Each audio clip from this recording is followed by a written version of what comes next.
আচ্ছা, আপনারা অনেকে বলছেন যে অনিয়মগুলো বলার জন্য, হ্যাঁ, কিন্তু এগুলোর ব্যাপারে কোনো সিদ্ধান্ত হয়নি।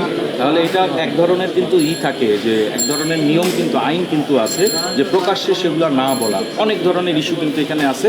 তো সেগুলো যখন উপযুক্ত সময় হবে আমি অবশ্যই আপনাদেরকে জানাবো। আবারও বলি, আমি কিন্তু শুরুতে একটা কথা বলেছি, আজকেও যেটা হয়েছে যে আমি কমিশনকে অনুরোধ করে আজকে একটা সভায় বসার জন্য, মত বিনিময়ের জন্য, আমাদের সিদ্ধান্ত নেওয়ার জন্য বলেছিলাম।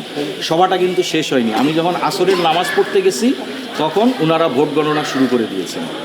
এর আগেও যে ভোট গণনা শুরু হয়েছে সেই সিদ্ধান্তের সময় আমার মতামত নেওয়া হয়নি, যদিও আমি স্পষ্ট করে বলেছিলাম, বলে হয়তো আমি 10 মিনিটের জন্য ওয়াশরুমে গেছি অথবা কোনো একটা ব্যক্তিগত কাজে গেছি, যে আমি বলেছি যে আমার এই মতামত।